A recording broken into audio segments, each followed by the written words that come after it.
Иако сезоната во првата лига започна, екипите продолжуваат со промоција на нови играчи, а нови фудбалери име во Тиквеш и Струга Тремлум. Екипата на Тиквеш од Кавадарци се засели со Сандеј Алими.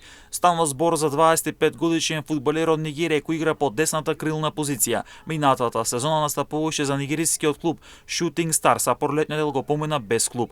Новото заселување на Тиквеш во неговата кариера има настапувано за U21 тимот на Галатасарај, а во Турција настапуваше и за екипата на Ескиш Ехирспор и за Кавала од Грција, како и за португалскиот Авес. Екипата на Тиквеш новата сезона во првата лига ја отвори со време против Работнички пред својата публика во Кавадарци играјќи 0:0.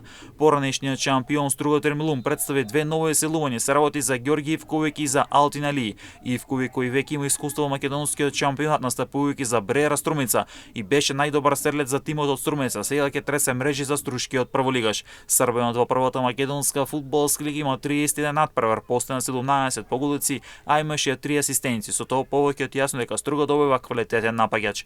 По заминувањето од Бреера Струмица, тој продолжи во Актобе од Казахстан. Претконо настапуваше за повеќе екипи од Србија, меѓу нив и за Турбина, Колабура, Единство Слобода Ужице, Спартак, Телеоптик, Железничар Панчево, Раднички, Срем, Злати Борец, Бежање и МТ. Во Словенија беше дел од екипата на Актар, а пак во албанскиот шампионат настапуваше за Лачи. Али пак има 18 години, веќе има завидно искуство со настапи во македонскиот шампионат за екипата на Македонија Ѓорче Петров, од каде ја започна својата фудбалска кариера, а беше дел од младинските категории на Вардара. Во Струга пристигнува од косовскиот шампион Балкани. Во првата македонска фудбалска лига младиот Али има 32 надпревари, постигна 2 погодоци и запише 2 асистенции. Екипата на Струга Тремлум новата сезона во првата лига ја отвори со триумф од 2:0 над Македонија Ѓорче Петров.